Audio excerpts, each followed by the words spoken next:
Okay, we're going to get started here. We're going to do the Pledge of Allegiance.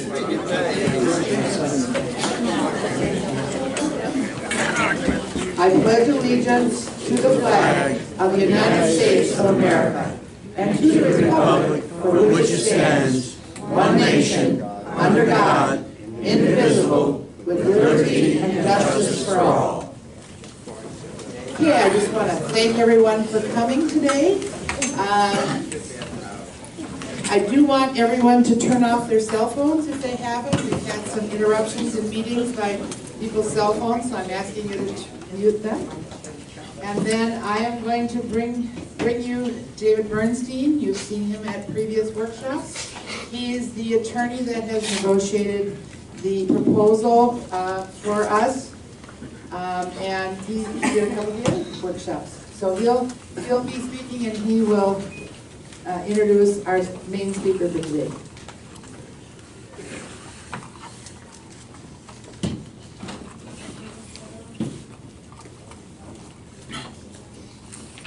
Good afternoon. Appreciate everyone coming out this afternoon. As you know, today is the tax workshop, wherein we're going to cover the specifics with regard to the tax consequences of this transaction. We will introduce in a moment to you our tax advisor here from the Baggett Ruderman CPA firm, Judd Baggett. Before I get into that, though, I wanted to ask you to please try to find the copy of the Forest Lakes article that has been posted, I think, on Nextdoor, and it speaks specifically to the type of transaction that you are contemplating here. That transaction closed in 2016, in the summer of 2016, so a year and a half or so ago. And it was a cooperative in Pasco County, Florida. It's the largest sale of a resident-owned community in the state. And it set the record at the time of the sale at $75 million. This property, of course, is under contract, will be under contract if it goes forward as a letter of intent at $70 million. That is actually more per site, per pad, than what was offered at Forest Lake Estates. Because at Forest Lake Estates, there were over 1,100 home sites. And here, you have about 600 or so that are occupied, that are full. And we all know that we have some vacancy here, mostly attributable to a hurricane that came through some years ago, 2004. That being said, that property and that article discloses very similar circumstances to this type of transaction as to why it went through. I had represented that seller, that cooperative, since they were formed in 1999. An offer came in. The board voted to go forward with it. The shareholders, of course, given the opportunity to vote, 94% voted in favor of that sale, and the rest is history. That same party, ELS, that bought that transaction, of course, made an offer here, as did Sun Communities. We've negotiated between them. Everyone knows that ELS outbid Sun, and ELS now has been out here speaking to you. Today is the tax workshop as we move forward toward an eventual vote by the shareholders to determine if they're going to go forward with this sale or not. You know, part of that decision is your understanding of the tax consequence to you as a shareholder in a cooperative. And as in the Forest Lake transaction, Baggett Ruderman and Judd Baggett, their senior partner who's with us here today, was instrumental in doing the tax return for the corporation and also assisting shareholders to understand the tax consequences that they face as a capital gain on the sale of their share, whether you be in the United States or in Canada. There is a handout that everyone should have gotten on the way in. And in that handout, there's a reference to the year 2018 2018 in the first paragraph. That should actually be 2019. So if you see the year 2018, it should be 2019. I think Jeff put that in there in 2018 just to see who actually would have read it or not, if anybody caught it. But I'm gonna catch it for you up front. A little bit about Judd. Judd is a senior partner in his CPA firm. He founded that firm after a decorated military career. Judd is a Special Forces veteran. He will tell you a little bit more about that when he gets up to speak in a moment. He also, as a CPA, specializes in assisting associations and has for years in their representation from an accounting standpoint, and also specifically in a cooperative sale and a liquidation of a cooperative, which is what we would be conducting here. So you have a person with great experience here. He's also a peer evaluator in the state of Florida of other CPAs. So he conducts peer reviews and is viewed in his profession as being at the top of that profession in the state of Florida. Judd is not, obviously, a Canadian advisor. He can only give you some facts if you are Canadian and direct you to what you might do in Canada, as he has with other transactions like this, helping Canadians. But he can certainly speak with authority as to the U.S. tax code implications, as well as the Canadian procedure you'll need to undertake if you are a Canadian, in the relationship between the United States and Canada with respect to the taxation of this transaction. Okay? So without any further ado, I'm going to introduce CPA Judd Baggett. Thank you.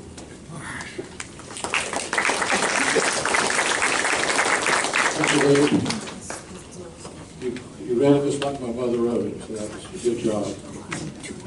But before I start, I would like to ask all military veterans to stand up for a minute so we can take a look at you from any service, any country, anytime. Thank you very much for your service. We appreciate that. We had a lot this morning, too. My name is Judd Baggett. I'm from Zephyr Hills. Many of you are drinking water from Zephyr Hills. And the Zephyr Hills water actually comes from the city well in Zephyr Hills. So you're getting the same thing I get in my tap, except they do take the chlorine out of it. They do a reverse osmosis to get the chlorine out. And but it is very good water. It's all my life. I never knew there was bad water until I left Zephyr Hills. But it is very good water. It's straight from the city wells. Your tax status here is that of a co-op, a cooperative, which has a special tax treatment when it comes to a lot of things dealing with U.S. tax law. And the biggest item is in a normal corporation, normal C corporation, which you are. If you have a gain, a capital gain in that corporation, number one, there's no tax break for corporations for capital gains. So you would pay tax at ordinary rates at the corporate level on a normal gain. But you're a cooperative, which comes under a special section called Subchapter T in the Internal Revenue Code. And in a co-op, if a transaction or business is conducted for the patrons, which is you, the shareholders, then any gain from that can be. I'm sorry. All right, I'm sorry. You might have to remind me from time to time to pick this thing up. So I apologize. I was talking about capital gains at the corporate level. Typically, the corporation would have to pay the tax on the capital gain at the corporate level. And then what money was left after the corporate tax was paid would be passed out to the patrons or the dividend, or the shareholders. Okay? So you end up with a tax at the corporate level. The money that's left over goes out to the shareholders, and they get that and they pay tax on it again.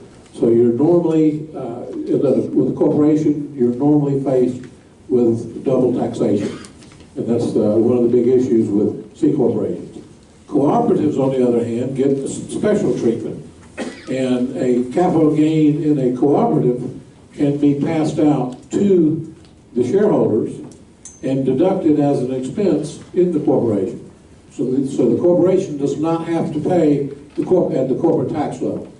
So that money that would have gone to Uncle Sam there is still available and it can be passed out to the shareholders.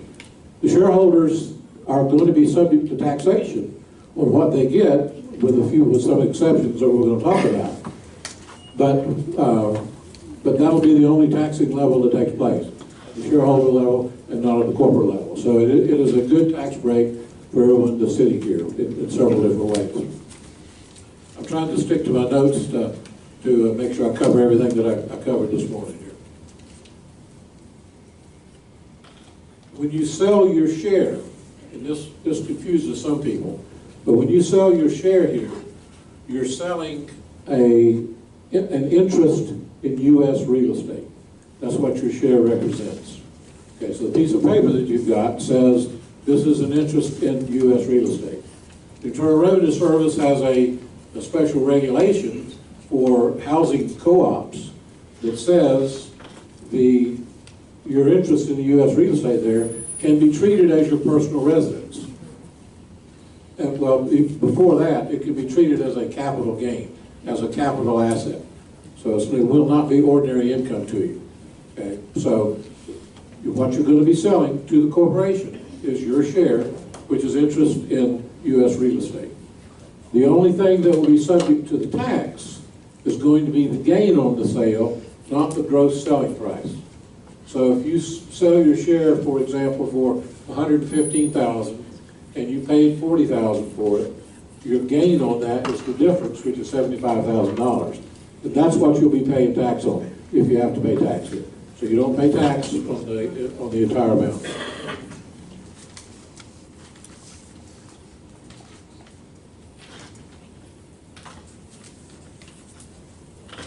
Now, some very good news for U.S. citizens. If this is your home and you've lived here for 2 out of the last 5 years, there will be no tax on this sale. Okay. I'll say that again. If this has been your principal residence for 2 out of the last 5 years, you will not be taxed on the sale. You will have to report it on your tax return, but it will be treated as the sale of a principal residence, and the gain on that is excluded up to $500,000. So which means if this is where you live and you homestead and you're a Florida resident and this is your primary residence, you're going to get away with no tax on this. Okay. Now, it's a little confusing to people because you think, well, I'm selling my share, but I'm still living in the house. So how do we differentiate that? IRS has differentiated it with a regulation that specifically addresses housing co-ops. And it says that sell of a share in a housing co-op qualifies for the home exemption. So you will be able to not pay tax on that. What will happen is you'll report it because you're going to get a 1099 for it. So it will be reported on your tax return, but it'll be reported in such a way that you don't pay tax on it. And the gain is basically forgiven. Excuse me. A couple of special cases that I'll mention here. Inherited shares.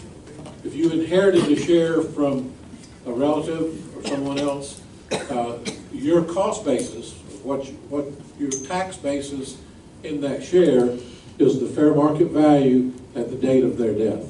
So if you inherited from a parent and the share was worth, they paid $5,000 for the share years ago, but it was worth $30,000 on their date of death, your basis is $30,000.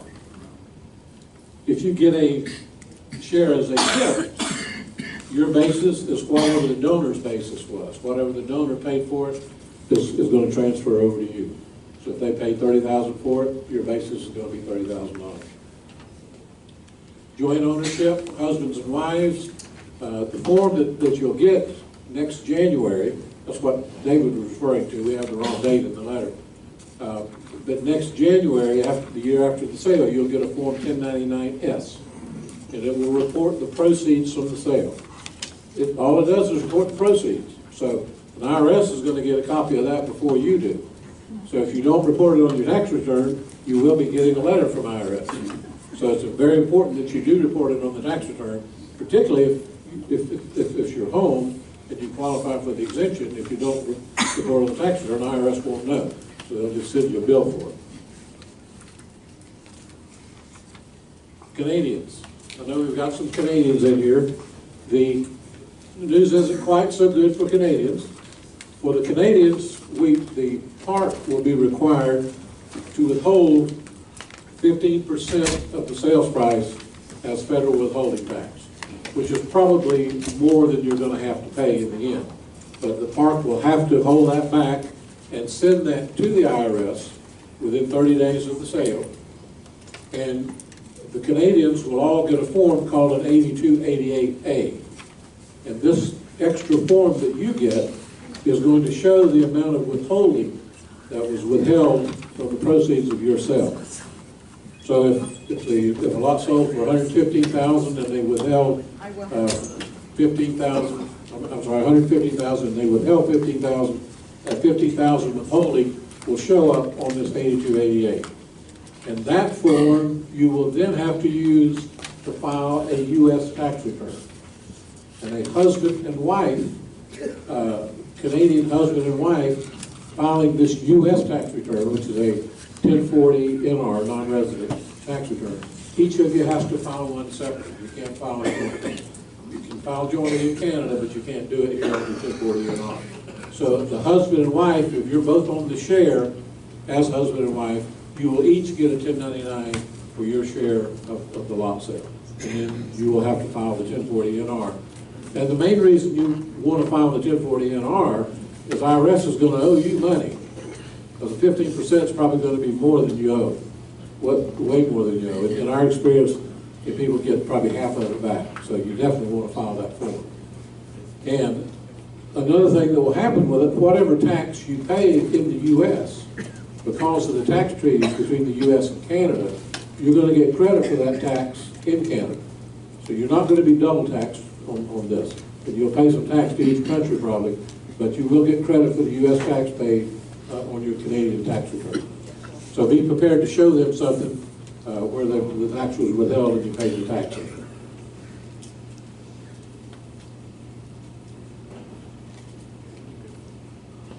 One thing Canadians will need to do before they can file the tax return in the U.S. is they have to get an ITIN, a tax identification number. And this is a form that you can get. You can't get it until you can prove that you need it. Because IRS has become very reluctant to issue the ITINs anymore. So when you go in to try to get this number, you're going to have to prove to them that you have a valid reason for needing one. And that proof is probably going to be a copy of the closing statement from the sale of your share. So when you've got that, you can go in to get this ITIN number. I know a lot of you will be heading back probably in May or April. And you can get ITINs in Canada, you can get them here in the U.S. And we've had stories all over the place on these. IRS offices don't understand them, so it probably is not going to be a happy experience for you. But I would try to get it, if you can, I would try to get it in the U.S., get it here, because you'll need it to file the tax return. The tax return won't be due until next year, but you're going to need it. I like people, if they can, to get it before we even do the 8288s, but that's not a definite requirement that you have to have that. But just be prepared for a little administrative road drill there. You go in to get this. And there are agents all over Florida, a lot of H&R Block offices do these. And if you Google it on the internet, Google ITINs on the internet, you'll come up with a bunch of agents that can do that. I'm sure you got a lot of them around here.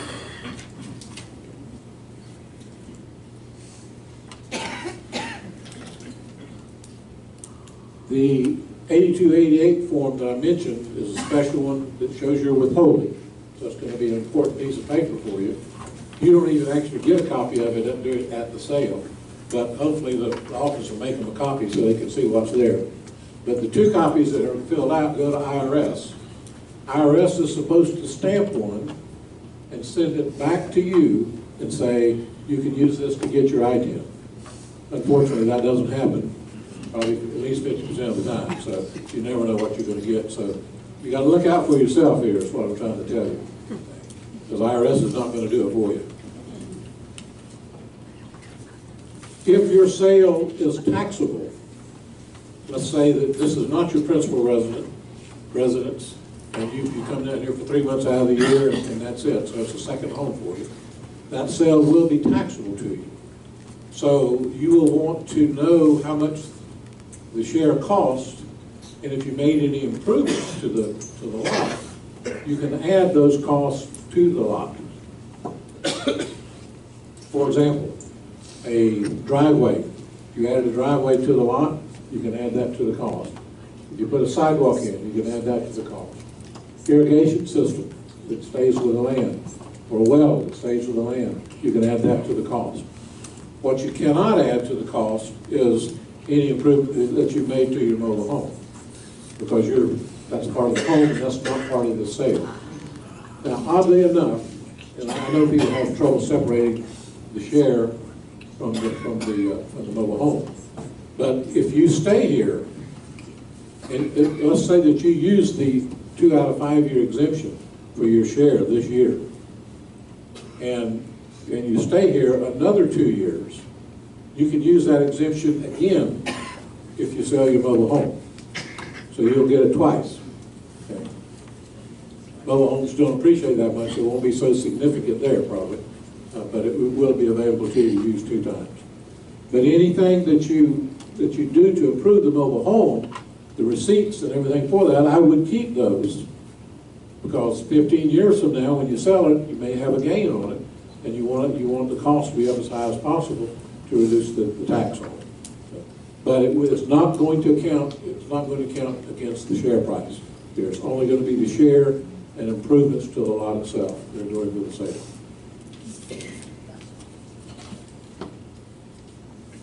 Okay, that summarizes basically the key tax points that go along with the sale of a share in a housing co-op. These are not common transactions. David's probably done more than anybody, certainly than I know of. So that a lot of people haven't heard of them. Your tax preparer may not know quite what to do with it, but it's pretty easy with a little bit of research for them to find out what they can do with it. And it's actually going to be, you're going to get good tax treatment, whether you're taxed or not. The best, of course, is not to get taxed, but even if you do get taxed, it'll be a capital gain for most people, a long-term capital gain, which means that you have to have held it for more than a year. And as long as you've done that, you'll get a capital gain tax on it, which will be much less than ordinary income tax.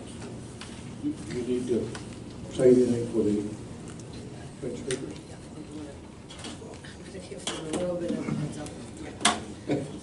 Ce qu'on dit, c'est que la transaction qu'on fait ici, parce que c'est une coop, c'est assez unique comme transaction. Normalement, on aurait, avec une corporation normale, on aurait la corporation qui paie les taxes, ensuite distribue les argents, et ensuite les individus sont taxés, ce qui diminuerait notre part de façon considérable. Avec une coop, c'est différent, c'est transféré en tant que dividende, donc il n'y a pas de taxe corporative. Ensuite, les individus sont assujettis à une taxe de gain de capital. De la façon que ça fonctionne, les acheteurs achètent les biens de la coopérative. Ensuite, la distribution est faite. Et ensuite, nous, on revend nos parts à la coopérative. Pour les biens de traduction, on va éviter de traduire là, ce qui a trait aux Américains. On va se limiter aux Canadiens ici. C'est considéré comme une vente immobilière aux États-Unis. Donc, on est assujetti au gain de capital, mais on n'est pas taxé sur le montant total. Donc, on serait taxé sur le 115 000 qu'on va recevoir, moins le 20 000 qui serait le coût de la share, plus les améliorations locatives que vous auriez faites à l'extérieur. Donc, on parle du stationnement, on parle des arbres, on parle d'un système d'irrigation. Donc, le 20 000 qui est la quote-part de la share, plus les améliorations locatives extérieures. Ça s'est diminué du 115 000, puis on paie le gain de capital sur la différence entre les deux.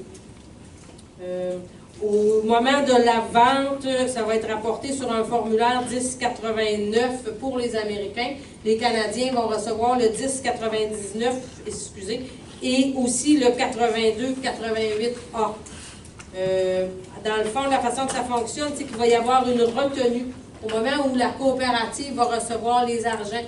Avant de vous distribuer votre code-part, ils vont retenir un 15% de la vente qui va être envoyé au gouvernement des États-Unis. Et le 82-88, c'est le formulaire qui représente ce 15%-là qui a été retenu. Le gouvernement devrait, à ce moment-là, vous retourner une copie de ce formulaire-là, 82-88, qui peut être déductible sur les impôts au Canada. On dit, fiez-vous pas nécessairement qu'on va vous retourner ce formulaire-là. On va demander au bureau de vous émettre une copie du formulaire 82-88 qui est déductible au Canada. Ce qu'on dit, c'est que le 82-88 est envoyé dans les 30 jours suivant la vente. Le 10-99 est envoyé en janvier 2019 pour les impôts de 2019. Vous allez avoir besoin d'un numéro ITIN, qui est un numéro de taxation aux États-Unis. Sauf qu'avant de faire la demande pour ce numéro-là, vous allez devoir avoir une preuve que vous en avez besoin. Donc, ils n'émettent pas ces numéros-là à la simple demande. Il faut attendre que la transaction passe et qu'on ait une preuve de transaction qui va être émise par l'Office. Ensuite, on peut faire la demande du numéro ITIN. C'est recommandé de faire votre demande ici aux États-Unis parce qu'ils ont plusieurs exemples de choses qui se sont passées un peu bizarrement. Tout le monde a une différente compréhension de ce que c'est. Alors donc au Canada, dans ces démêlés-là, des fois ça coûte plus cher que ça devrait. On avait estimé ce matin que ça devrait être quelques centaines de dollars, mais si vous faites la demande ici aux États-Unis.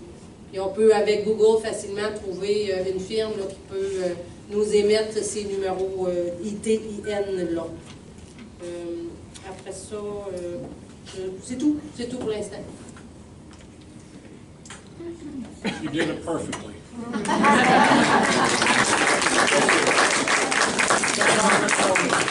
Just like this morning, she did it perfect each time. Thank you very much. I wanted to see how you did under pressure, that's why I didn't give you a warning. I have a question. Okay? Il y a quelques années, j'ai vendu un terrain avec un numéro un numéro déjà de Attends un peu. Il faudra attendre la période de questions, par exemple. Tu vas t'avancer au micro. Puis on va pouvoir répondre plus clairement à tout le monde. Ça sera pas long. I am ready to take questions. Are you ready? Yes, I am. Oh, ben, il va falloir que tu t'avances au micro, genre, je vais poser ta question.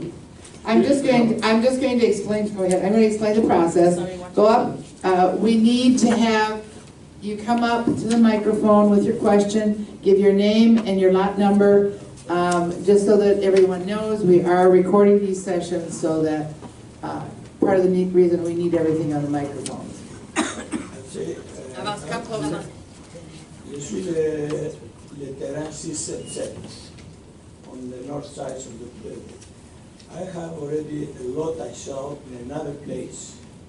It's about 8 years ago, something like this. I have my PIN number, identification number of tax. Did I need anything else? No, if you have an ITN already, that should still be good.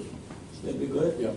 And you say something about 8 years of time would is not calculated the same like it's out home.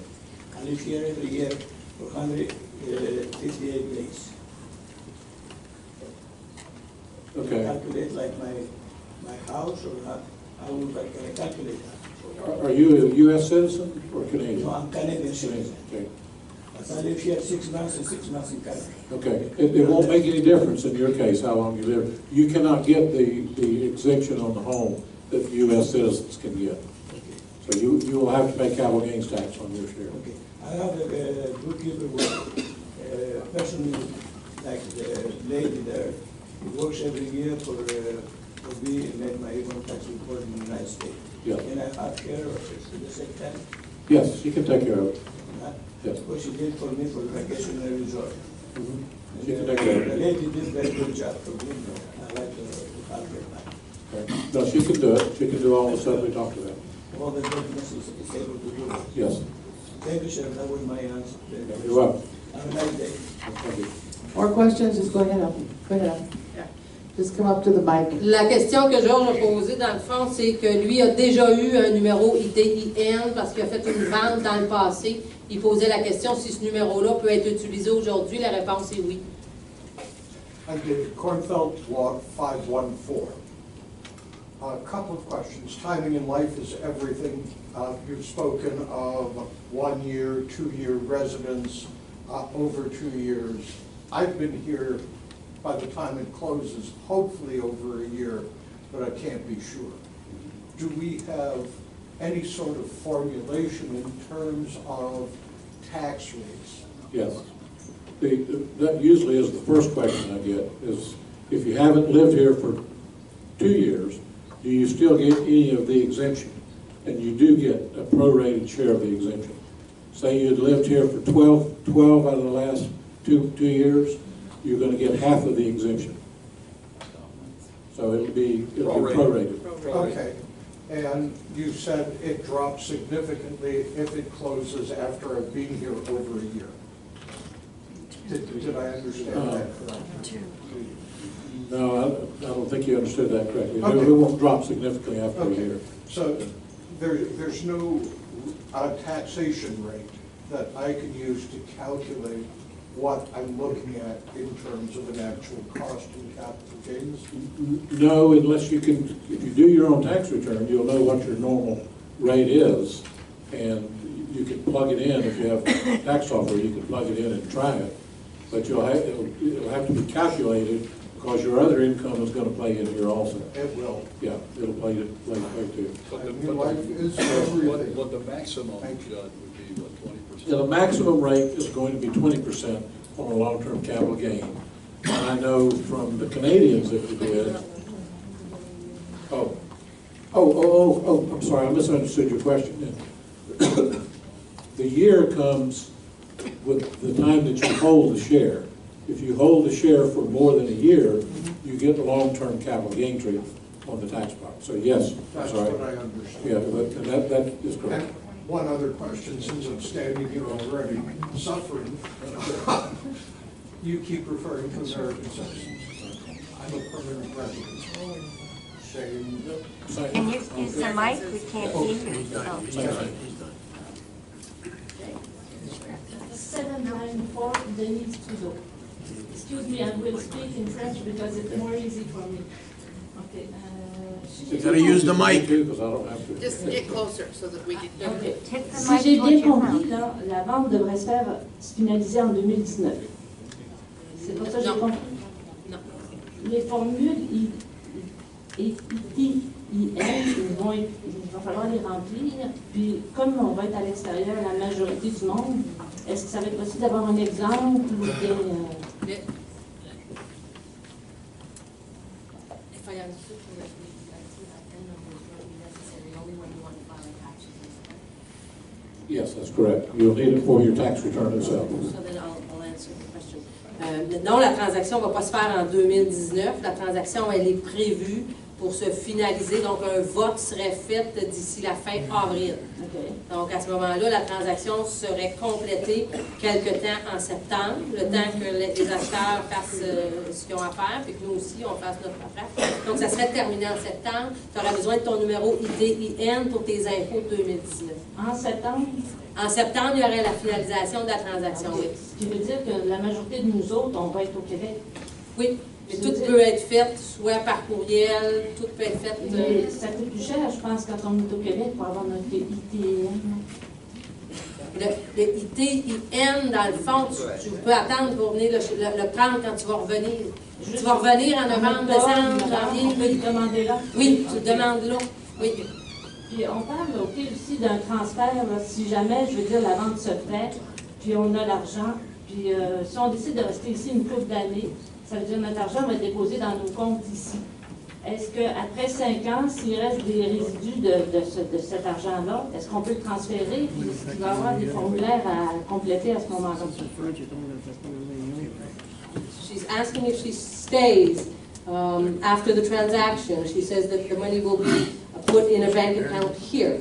And then, are there special forms? Let's say she stays for 5 years, and after 5 years there's still money in that bank account. Are there special forms she needs to fill out to transfer the money back to Canada? Yes, there will be, depending on how much is there, there will be some forms if you're going to transfer it to Canada. Yes?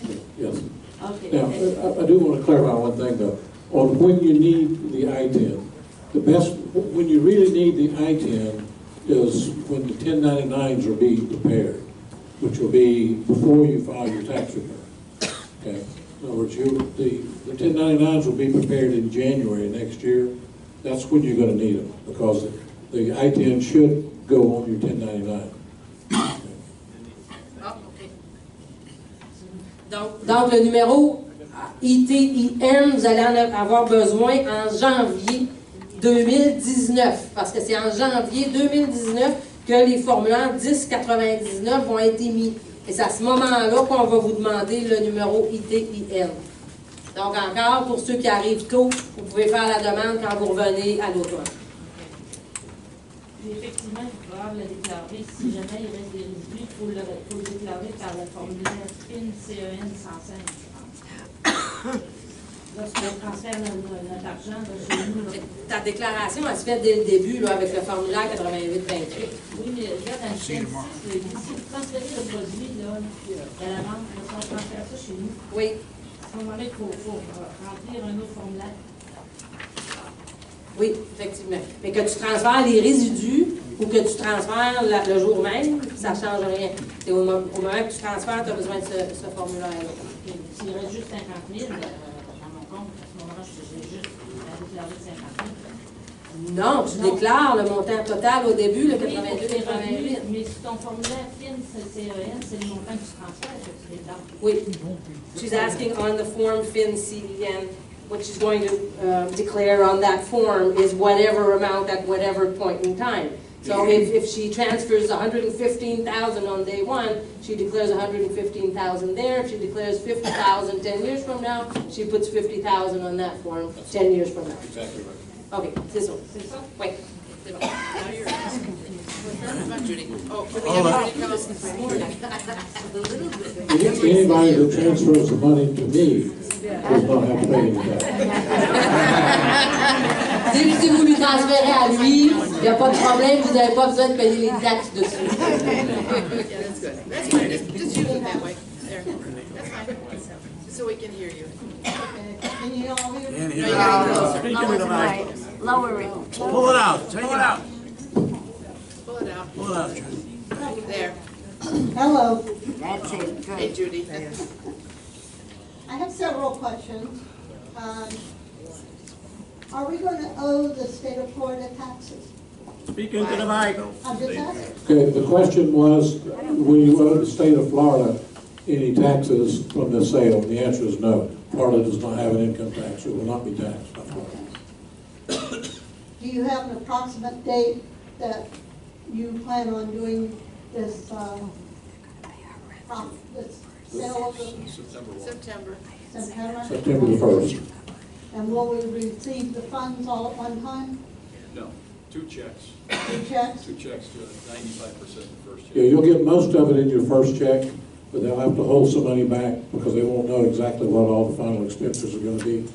Once all that's ironed out, then you'll get the remainder in the second check.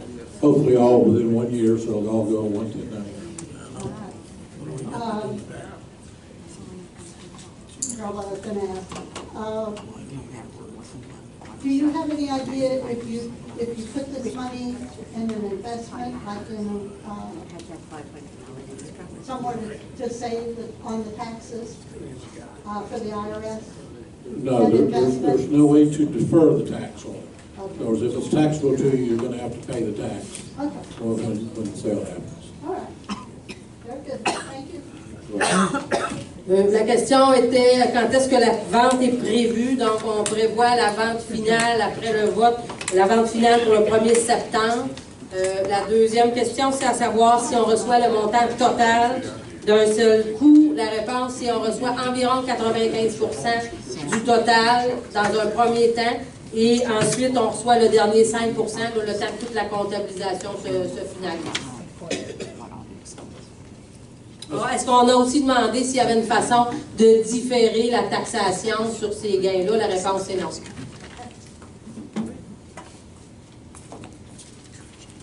Rhonda Leonardo, lot 524.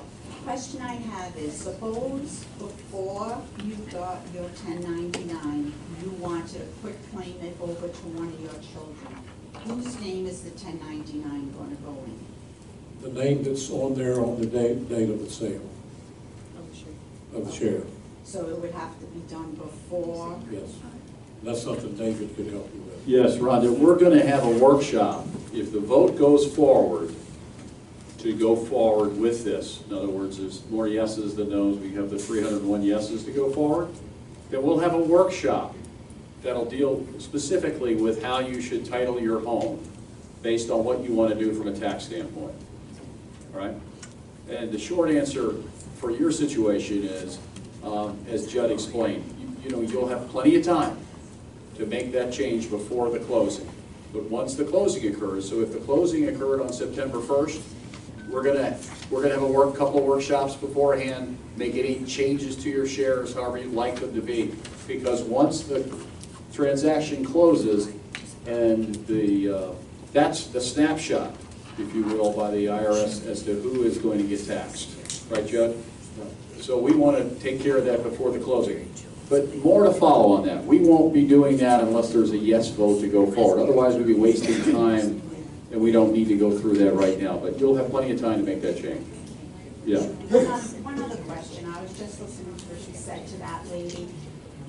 Capital gains. Now, if we sell our house and invest it, that money, do we have to pay taxes on that? Yes, you can't defer the gain.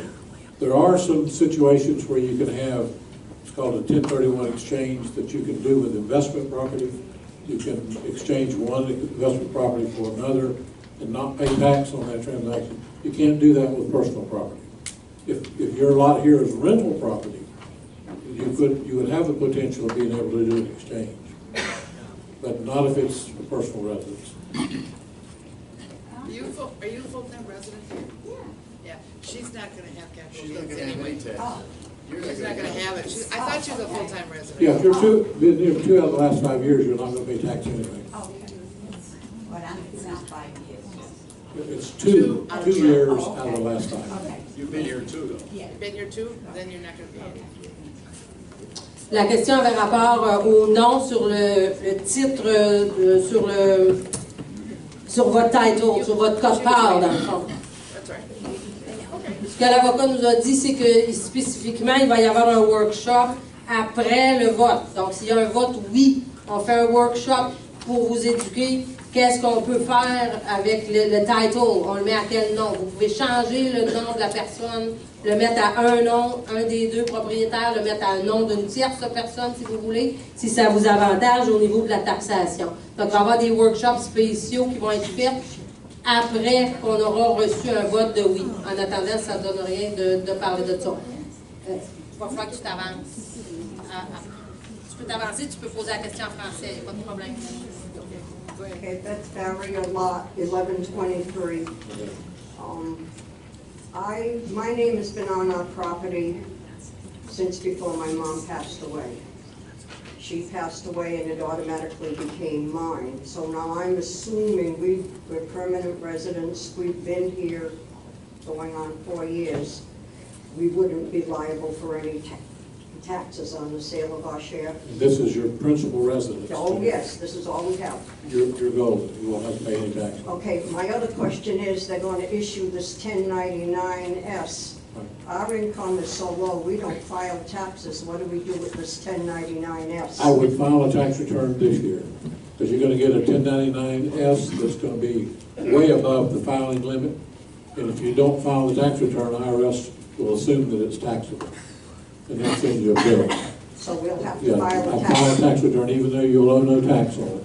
I would file one this year. Okay, so I need to find an accountant. Yes. Okay. For next year, not this year. No, if it's got to do with Americans only, we don't have. Hi, I'm Jessie Bogart, lot 1122.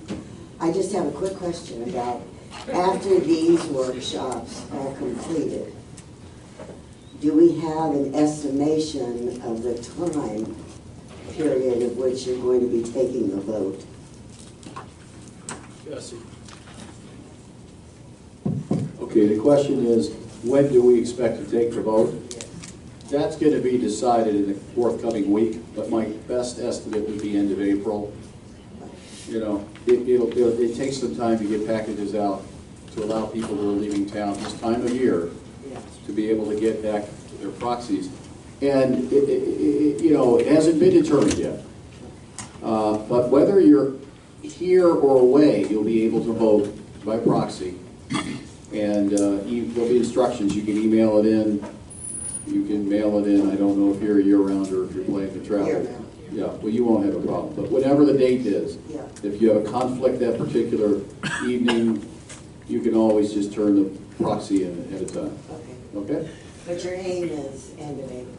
We think, probably 45 to 60 days out. There's something to be determined by the board. Okay. I just want to also make the pitch right now. Everyone needs to keep the office appraised at any time, at every time, what is your address and your phone number. If we have a proxy that we have an issue with or a question about, we need to get a hold of you. As we have these forms or these letters to send, we have to get them to you. Even if you have an address with the office, you need to be sure you let Debbie know, now use the alternate address.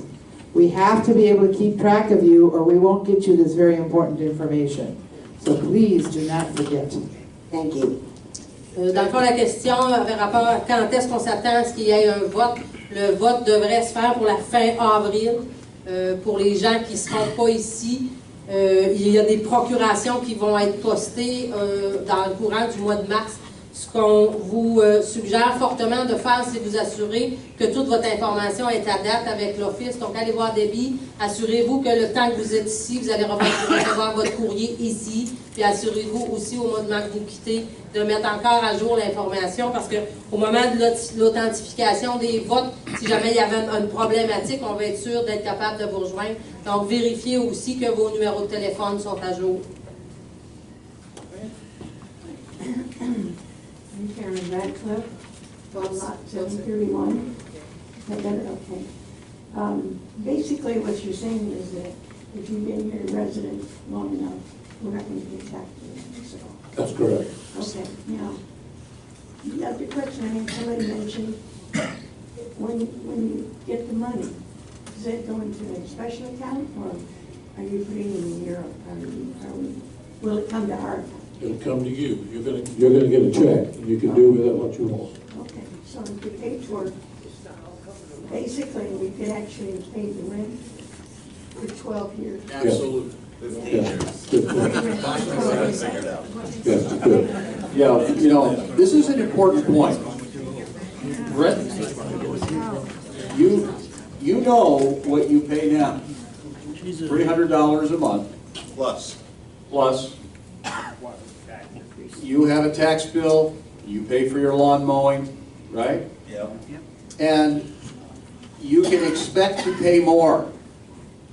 Those that have read the water and sewer analysis that was recently done, and that is without regard to professional engineering opinions, which would cost $400,000 or $500,000 to get through, together with millions of dollars in repairs that are needed out here. You can expect to pay more. Everyone's got to realize when you do your math, just don't say, well, I pay $300 a month. You're being disingenuous with yourself. You had a water and sewer line assessment done recently that indicated that the useful life of your water lines and your sewer lines here expired in 1999. That means they're now DOA. So they need to be replaced. You know, ELS understands that, and they said they would put $3 million in this property day one. That's saving you having to write a check out of your pockets for a special assessment. In talking with board members, I have heard that the numbers between $50 and $100 have been banded about for an increase above your $300.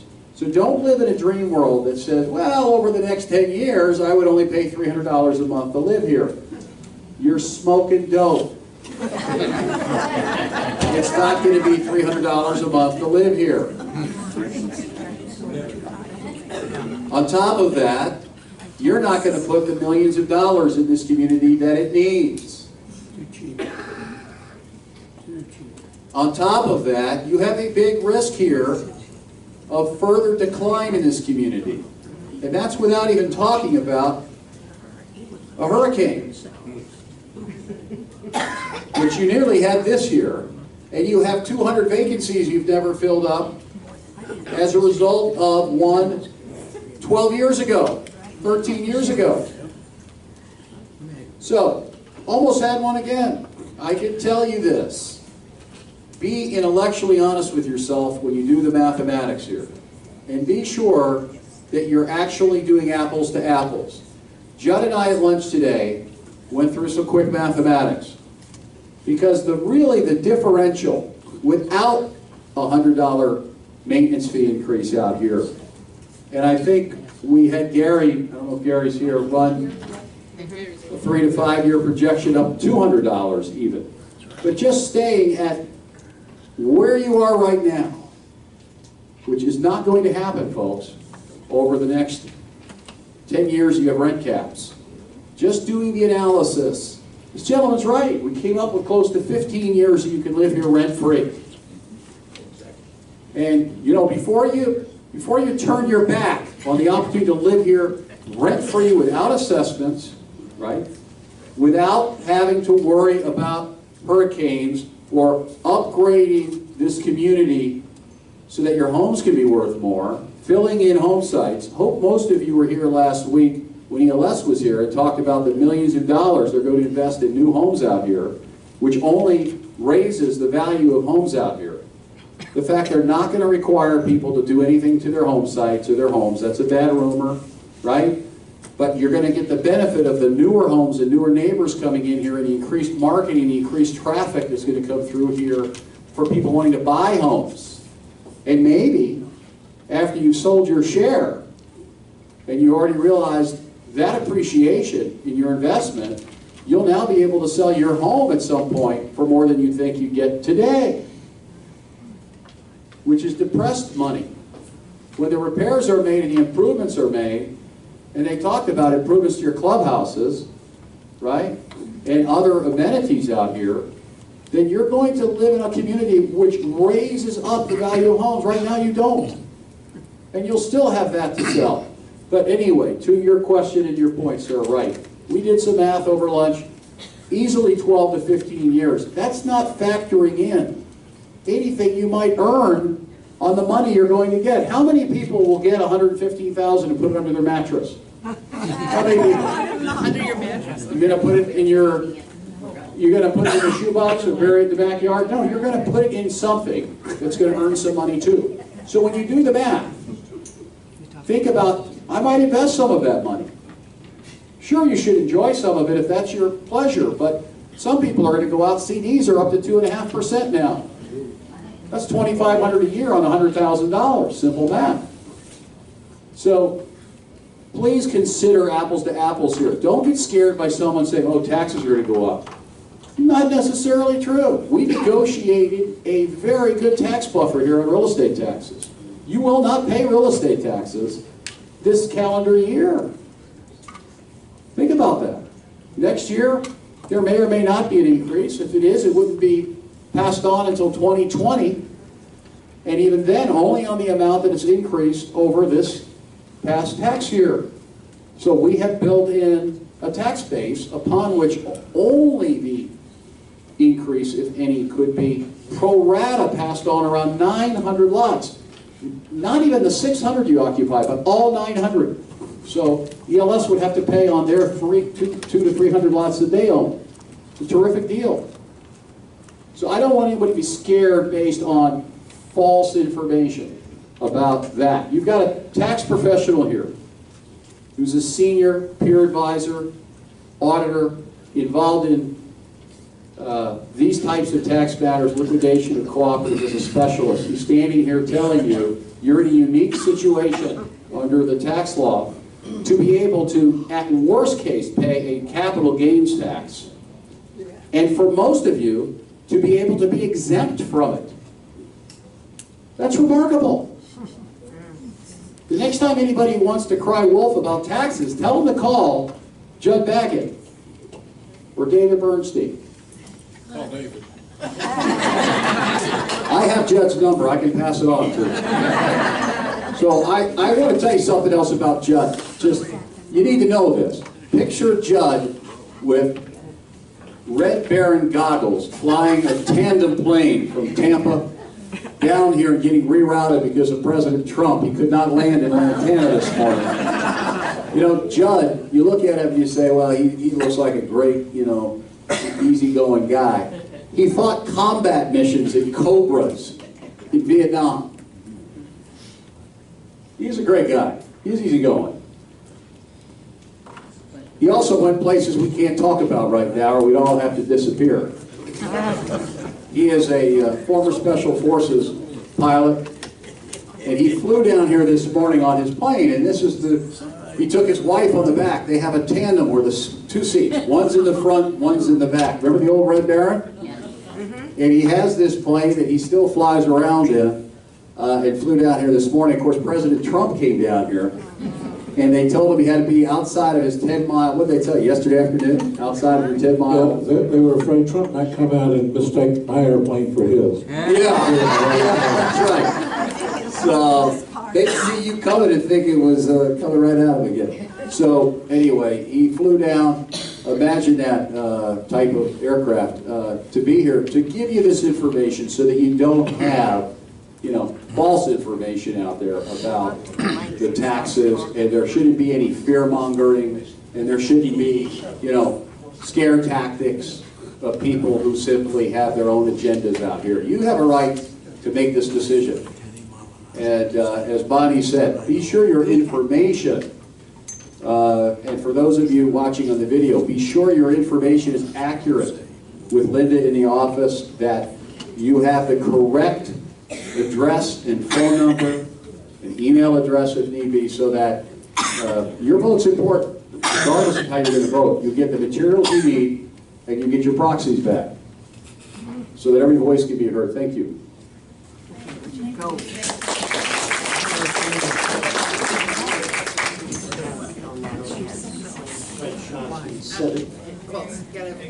Thank you. Fred Shosky, 791. Just go over the inheritance, please. Okay, when you inherit something in the U.S., there is no tax to the recipient, no matter what it is. In other words, if there's any tax, it would be paid on the estate. Something like we're talking about here would never get close to that level. So,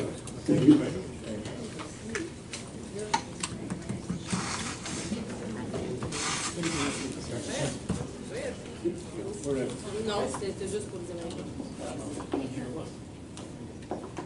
C'est pas une question, c'est une suggestion pour les Canadiens. Pour le vote, au lieu de signer une procuration, étant donné que plusieurs vont être partis, un vote par anticipation ne serait pas envisageable.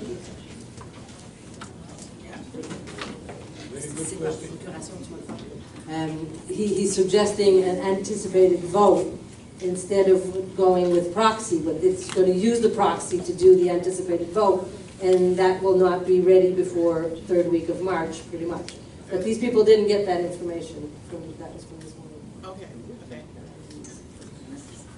Dans le fond, là, ton vote par anticipation va se faire par procuration, puis les procurations vont être postées dans la première ou deuxième semaine de mars. C'est pour ça qu'on insiste à ce que ton information soit correcte avec l'Office. Si tu es ici, tu vas le recevoir ici. Si tu es rendu au Québec, ça va être encore par procuration que tu vas faire ton vote. Ça va être un vote anticipé, oui, par procuration.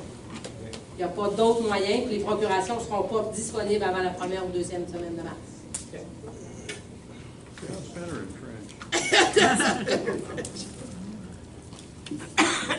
Mark Haas, lot 520.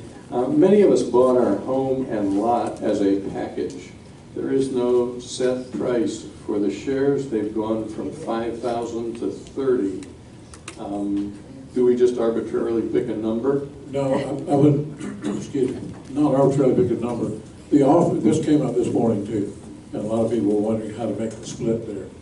And the office is going to do some research on it to see what the share prices were over the last 10, 15 years. And what I would normally use would be whatever the lots were selling for at the time. I would use that as your share value, and the rest of it would be the value of your home. Most of that time in the last few years, the shares were worth 20.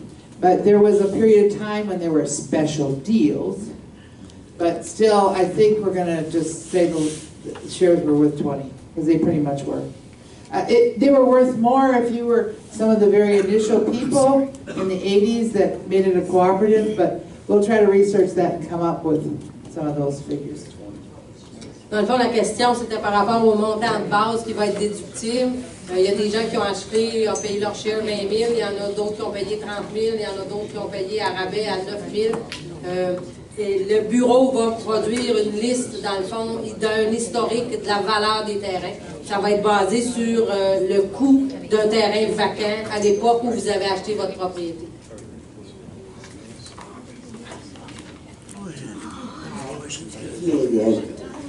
Jesse Bogart, lot 1122. What I wanted to ask is, when ELS said that they will help you sell your home, what does that mean exactly? In other words, what I'm questioning is it going to save us money to have ELS help do it versus getting a real estate agent? Right. Or how are they going to help? Where's the man with the happy dance? Oh, He's not here. Okay. Well, look, you have an option after the closing of either staying here or selling, just like you have that option today. Nothing changes. Right. You can use any realtor that you wish today, and you can do that after the closing. Nothing changes. What Mr. Maynard was speaking to is the fact that they have a database throughout North America. And he said there were over 1 million different listings, and they get hits constantly for people that want to move down to Florida on their website. And what he was talking to was, you have that opportunity to put your home on their website, right? And they're going to have a marketing group here selling new homes and also selling used homes. And you can be part of that if you choose to, or you can go with any realtor you want. You can use the realtors that are in here today or any other realtor. It will be entirely up to you. But they said in their experience that it helps residents sell homes that utilize them. I can speak to Forest Lakes as an example. After the closing, I've been in touch with the board. I continue to have friends there, as well as former board members who, I assisted and represented in the co-op. And a couple of them, their past president, for example, Perry Nickerson, has even spoken at a few communities that are considering selling like this one, to talk about the great job that has happened since ELS has taken over. And one of the things that he spoke to in his experience, and Perry is a former Canadian Mountie, retired to Florida, led the board through the sale of Forest Lakes, is that about 10 to 15% of the homes in that community sold in the first year after closing. 10 to 15%. We have 1,100 home sites in that community, so somewhere around 150 or so of those homes sold, and they've been selling above the pricing they were selling before. because now it's a pure land lease community and they're not trying to package a share with a home and playing games with what is the real price. A couple people have gotten up this morning, this afternoon, and said the same thing. I don't know what I paid, I bought a package. Now, all you're selling is your home. And you've already sold your share at 5.5 times the share value today. So, you know what, you might want to wait, and if the time comes you want to sell, you interview them. You see, is that the way you want to go? Do you want to go into their database, at their website? Do you want to be in that, or do you just want to go use someone on the corner, or use a for sale by owner? You're going to have the option to do whatever you want. Yeah, but they would charge you no more than a realtor charges. That's not a free service, but it is a broker service that they offer. So, to my understanding, it wouldn't be free, but it would be an opportunity for you to look at that against any other way to sell your home. Yeah, you bet. La question se rapportait à savoir quels avantages, parce que quand il y a eu les rencontres avec ELS, eux ont dit qu'ils pouvaient nous aider dans la vente de notre propriété si jamais on décidait de quitter. Dans le fond, eux, ce qu'ils disent, c'est qu'ils ont des sites web et qu'ils ont des milliers de clics qui se font sur le site à tous les jours, à tous les mois, et qu'on aurait l'opportunité d'afficher sur leur site web. On parle aussi de l'exemple de Forest Lakes qui a été vendu en 2016. On a le président du board de Forest Lakes qui a témoigné dans différentes rencontres, des coopératives qui voulaient vendre. Eux, ce qu'ils disent, c'est qu'il y a 10 à 15% des propriétés qui ont été vendues dans la première année et ça a été vendu au-delà du prix de vente anticipé avant l'achat par ELS. Ce qu'on dit, c'est que c'est plus facile de vendre une propriété lorsqu'on la sépare d'avec une share. C'est moins compliqué pour les gens de comprendre.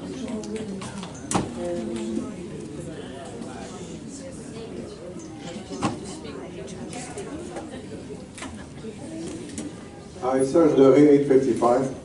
I'd like for you to come back on the cost of a share. Somebody bought a share in a house, a package. Okay, not a new one, not a new lot, a package. And the owner before had purchased the share at $30,000. At the time that the second person bought, the share was $20,000. So what would the cost of the share, $30,000 or $20,000? The cost to the second buyer would be $20,000. At the time? Right, at the time he bought it. Right. Okay, what would happen then with the value of his house afterwards? Since $20,000 of that package would have went for the share. Right. Whatever was left over that would be the value of the house. So if you paid $25,000, then $20,000 would go to the lot, $5,000 would go to the house. Thank you. La question qui est posée, c'est au niveau de la valeur de la share, là, ce qu'on dit. Si le premier propriétaire avait payé 30 000 pour sa quote-part, et ensuite quelqu'un achète, et au moment de l'achat, c'est 20 000 la quote-part, donc on va calculer sur le 20 000. Là. On calcule quand vous avez acheté, pas quand le premier acheteur au début a acheté. Trust me when I say there are a lot of estimates on tax returns in the United States. There are many, many cases where people don't know the exact number. IRS is actually pretty reasonable with this. If you come in and for example, they say, how much did you pay for the lot? You say, well, I'm not sure, it was a package deal, but I have before me that says that year they were selling for $22,000. IRS is going to accept that. It'd be very rare for them not to accept that. In other words, as long as it's reasonable, I don't think you'd ever have trouble with IRS. And this is one of those transactions where you want to be reasonable and also not overlook the opportunity to add to your tax base. Because for those of you that will be taxed at the capital gains, it's on the difference between what? The share price when you bought it, and then what you sold it at. So you have on the back of your handout, Judd, which I think you may want to go over because we haven't had a question on that yet. You did in the morning some examples of a calculation of gain because of some additional expenses you may have occurred to the lot, right, Judd, that could raise up their basis. Yeah, I did talk about this briefly here, but the example he's talking about is on the back of this letter with a sales price of $115,000. and the original cost of the share was $30,000. Then they put in a $10,000 driveway, the $6,000 real estate taxes that were paid that year, and the closing cost. The total cost comes up to $40,950, leaving them a gain on the sale of $74,050. So the tax will not be on the $115,000 on the total price. It's going to be on whatever the gain on the sale was. So the higher you can make your total cost, if the transaction is taxable, the better off you're going to be. It will reduce the total capital gains tax you're paying.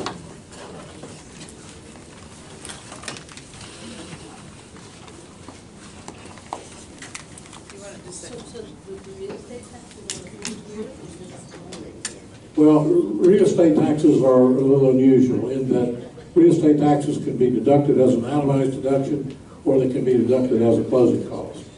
So normal tax preparers will pick the best place to put it. But the income tax that was paid in 2018, if you don't itemize, you got no place to take it. So I would take it as part of the sale, the closing cost of the sale.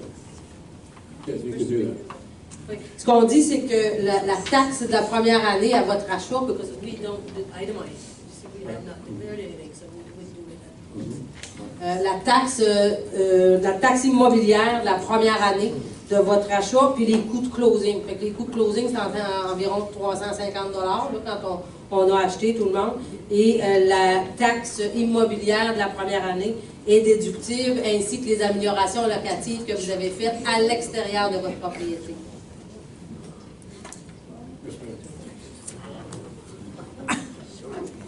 Philippa, 1280, I think is the last. Well, in that first paragraph, it says the tax for 2018. Wouldn't that be right? You're preparing it in 2019, but you would have to include 2018's gain, right? Correct. The gain will be in 2018. So when you prepare your tax for 2019, you got to include that. Well, no, when you prepare your tax for 2018, in 2019, right, okay. That's what you do. Okay. That's how I read it in the first place, and then when you changed it, I thought, okay. My situation is kind of unique. First of all, is there a difference between a share and owning your trailer? Yes. Okay. The share is the interest in real estate. Right, yeah. And the mobile home is the mobile home. Right. I don't know what my brother purchased. I'm a visitor, okay? My brother lives in 1280, and he has metastatic cancer. And so I've been here off and on for 6 months taking care of him, and I'm going to be taking care of all this too. And I don't know if I know he has a share, and I know he put me on his deed for his home so that I can sell his home when he passes. But I don't know anything about the share. I mean, I would think that would have been him and his wife's share. Right, he probably wants to leave that in his name. Yeah, he will. His wife passed, so it's just him. So if this closes by September, he will get that money, and he's lived here forever, so that would not be taxed. It would just go into his bank account. That's correct. Right? Okay, so then, if he passes before then, we just would lose that because he would not, because only he's on the share. Well, except right? that if he passed before that, who inherited the share is going to get a step up in Well, basis. who's going to inherit? I mean, we don't have like a will. He put me on everything that he has so that I can just divvy it up with his kids. So I'm worried about having to claim all his tax. Yeah, you probably need to talk to an attorney about it. Because if you don't have a will, then the state of Florida will provide one for you. And you probably don't want that. But that would be if he's going to pass before September, which, I mean, it could be 6 months, it could be a year. I don't know. I'm just getting kind of a headache because I'm not sure what we're going to face. And if he makes out a will, then if he passes, then we'd have to pay an inheritance tax if we inherited. There will be no inheritance tax on this. Huh? There will be no inheritance tax on this. Okay. It's way, way high now. Why would there be an inheritance tax? Because it has to be over like $12 million now. Oh, yeah. Way high. Yeah. Okay. So I think I'm gonna go sit down so I can think some more. I'm a little Why overwhelmed. don't you come back up? Come up after. Yeah, I'm just Come up after. if we not can. really sure where I'm at.